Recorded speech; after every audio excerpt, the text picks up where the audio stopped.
नावं परत बोलताना कोणाच्या ना कोणाची राहून जातील, म्हणून सर्वच खाली आणि वर असणारे सन्मान्य, त्याचबरोबर रील स्टार या चित्रपटाचे सर्व आलेले कलाकार, त्यांचं मी मनापासून त्यांच्या चित्रपटासाठी मी शुभेच्छा देतो।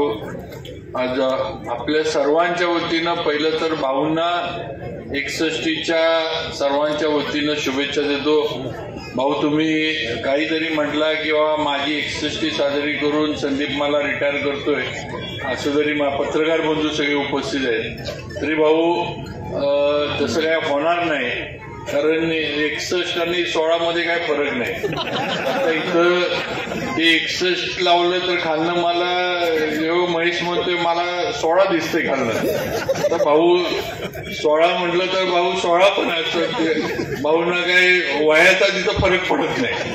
तिथं भाऊंमध्ये ज्याचं संदीप म्हटलं की मिश्रणच असं आहे भाऊंचं की ते बरोबर जिथं असेल तिथं आपली भाऊ म्हणले माझ्यात कला कौशल्य भरपूर आहे, ती वस्तुस्थिती आहे। भाऊ बरोबर करायचं, ते कसं करायचं, कसं गॅचअप मारायचा ते भाऊंकडनं शिकावा आणि भाऊंकडनं याच्या खांद्यावर हात टाक, त्याला काहीतरी सांग, ह्याला बसव, त्याला बसव आणि काय असेल ते सगळ्यांना एक संकट येऊन पुढे जायचं, कुणालाही आपल्यापासून बाजूला जाऊन द्यायचं नाही। ही भाऊंची म्हणजे त्यांचा हातखंडा आहे, त्यांची ख्याती आहे, त्यांचं या बाबतीमध्ये एक वेगळंच त्यांच्याकडे ती टॅक्ट आहे असं म्हटलं तरी काही चुकीचं होणार नाही। भाऊंचा वाढदिवस आपण साजरा करतोय। मागे मी गाडीत नेताना म्हटलं आता आजचा वाढदिवस संदीपने नियोजन केलं, बामनोली वगैरे चोंबर्डीतले सर्व मान्यवर इथं आले, रवी परामने वगैरे सगळेच, सदाभाऊ पण येऊन शुभेच्छा देऊन गेले। म्हटलं हा कार्यक्रम झाला ठीक आहे, म्हटलं आता तालुक्याच्या वतीनं भाऊंची 61 आपण साजरी केली पाहिजे, कारण शेवटी या तालुक्याला जी ओळख आहे ही वसंतराव मानकुमरेंची पण ओळख आहे, आपण विसरून चालणार नाही। शिंदे साहेब होते आपल्या तालुक्याचे, त्याचबरोबर सदाभाऊ होते, हे ठीक आहे, कोण आज पदावर असतं नसतं हा विषय वेगळा आहे, पण शेवटी ज्यांनी या तालुक्यासाठी उभारणीसाठी वेळ दिला, कष्ट केले, यश अपयश सगळं पचवलं आणि ज्यांनी या तालुक्याची जडणघडण केली, आज असं मानकुमरे भाऊंचं नेतृत्व आपल्या बरोबर आहे, आपल्याला मार्गदर्शन करते। आज त्यांची 61 जी आहे ही तालुक्याच्या वतीनं जिल्ह्यातले सर्व प्रमुख मंडळी इथं आणून आणि महाराष्ट्राच्या मंत्रिमंडळातले सिनियर मंत्री आणून आपण साजरी करायची आहे, हे सर्वांनी लक्षात ठेवा। स्टेजवरचे सगळे विक्रमजी वगैरे बाबा इतर सगळ्यांना मी अण्णा वगैरे सगळे आहेत, एक सगळ्यांनी बसून एक समिती स्थापन करा 61ची भाऊंची, नाही खोटं बोलत नाही, वहिनी हसतात पण वहिनी तुम्हाला पण यायला लागणार आहे, काळजी करू नका। एक कारण कार्यक्रम करायचा तर नियोजनाने केला पाहिजे, उगाच करायचा म्हणून करायचा नाही, काहीतरी त्याला थोडं तसं लक्षात राहायला पाहिजे कार्यक्रम। एक सगळे समिती एक चांगली स्थापन करा, सगळी प्रमुख लोक घ्या, मुंबईतली घ्या, रवी परामने म्हणले मला खजिनदार करा, खजिनदार करा पण खजिना तिकडे काय देऊ नका, नाम मात्र होऊ दे काय व्हायचं ते, विनोदाचा भाग ठेवला ते, पण खरंय एक चांगली समिती करून भाऊंची 61चा कार्यक्रम, त्यांनी जिल्हा परिषद मध्ये काम केलंय, त्यांनी जिल्हा बँकेमध्ये काम केलंय, रामराजे असतील, उदयनराजे असतील, श्रीनिवास पाटील असतील आणि कोणाचे नाव घ्यायचं, तात्या नाहीत आपल्यात, लक्ष्मणराव तात्या, म्हणजे प्रत्येकाशी भाऊंचा संबंध आलेला आहे, म्हणजे कुणी कुठल्या पक्षातला आहे किंवा कुणी कुठल्या ह्याच्यात आहे ह्याचा फरक नाही, पण भाऊंचा संबंध आज प्रत्येकाशी आलाय। त्यामुळं नक्कीच त्यांचं त्या पद्धतीनं आपण सुद्धा कार्यक्रम त्या उंचीचा आपण तालुक्याच्या वतीनं केला पाहिजे, तर कुठेतरी तालुक्याला ही जाणीव, तालुक्याला ही ओळख ही कायम राहणार आहे, आपण लक्षात घ्यावं आणि त्या नियोजनामध्ये आपण सगळ्यांनी लागावं। आपण लवकरात लवकर, आता या आचारसंहिता आहेत ही काय आपल्याला इकडं लागू नये, आचारसंहिता फक्त नगरपालिका हद्दीपुरती, नगरपंचायतीच्या हद्दीपुरती लागू आहे, आपल्याला काय आचारसंहितेचा फरक पडत नाही। लवकरात लवकर हा कार्यक्रम आपण भाऊंच्या 61चा घेऊ।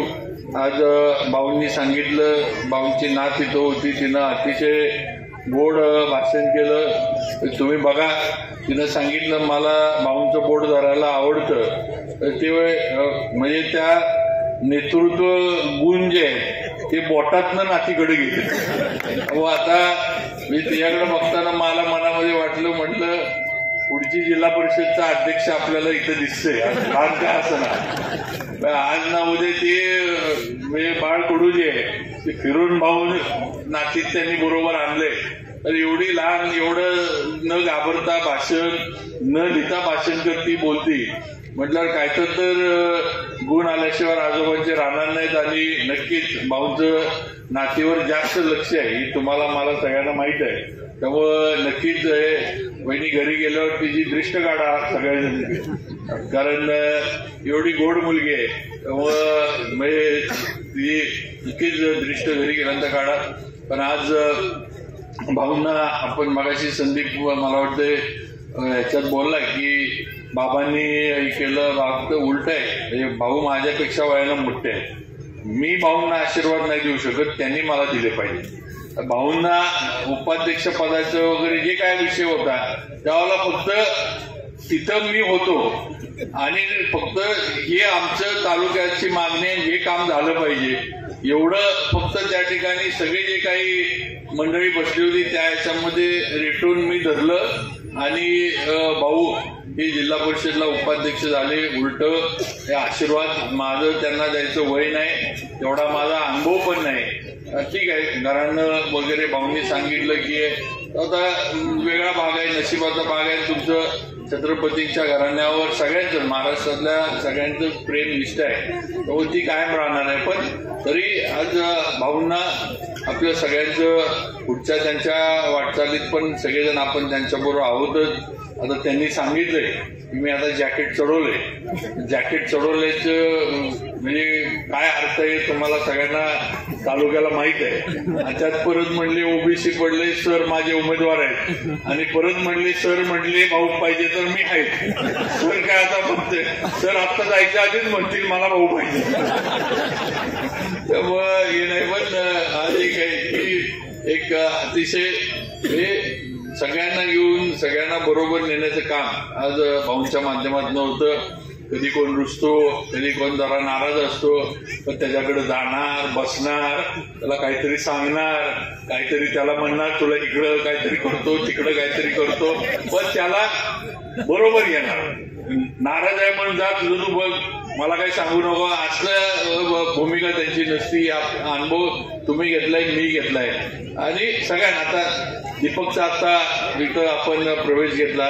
आज मला काल म्हणले आपल्याला दीपक आपल्या बरोबर आहे ना आपण प्रवेश घ्यायचा. म्हणलं ठीक आहे भाऊ. ते म्हणले नाही आता म्हणले आपल्या बरोबर राहणार आहे. थोडं पूर्वी समज गैरसमज होते, काही गोष्टी होत्या, काही घरातल्या.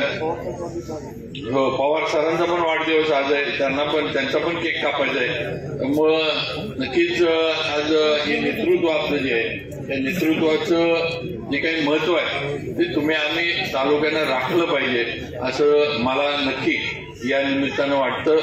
मी भाऊंना 61च्या मनापासून वाढदिवसाच्या शुभेच्छा देतो. भाऊ 61 हा फक्त आकडा आहे, त्याच्या काय तुमच्या दिसण्यावर वगैरे त्याचा काय परिणाम झालेला नाही आम्हाला माहित आहे. मला वाटतं तुमचं टेन्शन घेऊन घेऊन वहिनी जरा हे व्हायला लागलंय.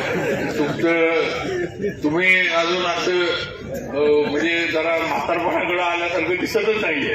त्यामुळे वहिनी बिचाऱ्या घाबरून जरा हे झालंय असं मला वाटायला लागले. पण असू दे वहिनी, काय काळजी करा, आम्ही लक्ष ठेवायला इथं आहे त्यांच्या कुठं आम्ही त्याच्या. आणि मगाशी सरकारच्या भाषण करत होते, जयदीप मला म्हटलं ते त्यांना जर सांगा तर लोक थांबलीत सहकार परिषद नाही. म्हटलं ते भाऊंबरोबरचे अनुभव सांगतात. म्हटलं तू जरा म्हटलं सांग बोल. म्हटलं त्यांची मैत्री फार घट्ट आहे दोघांची, ते अनुभव सांगतात. आणि म्हणजे सरकारी साहेबांनी सांगितलं की माझ्या भाऊंची मैत्री वेगळी आहे, तर ते आम्हाला चांगलं माहिती आहे वेगळी मैत्री. मला ती काही सांगायची गरज नव्हती.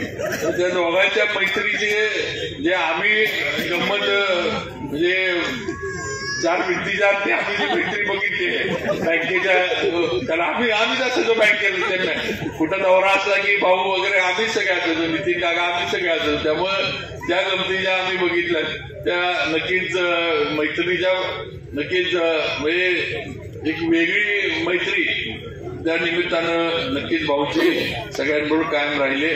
त्यामुळं आज सुद्धा भाऊंना मी मनापासून त्यांच्या पुढच्या वाटचालीत शुभेच्छा देतो. आम्ही सगळे त्यांच्याबरोबर आहोत आणि त्यांच्याबरोबर कायम राहणार हा पण शब्द या निमित्तानं भाऊंना आपल्या सर्वांच्या वतीनं मी देतो.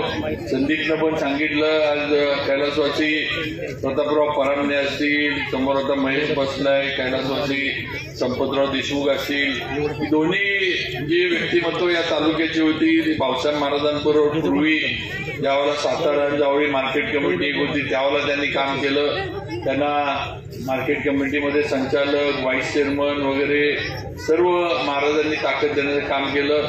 जावळी तालुक्यात पण कैलासवासी लालसिंग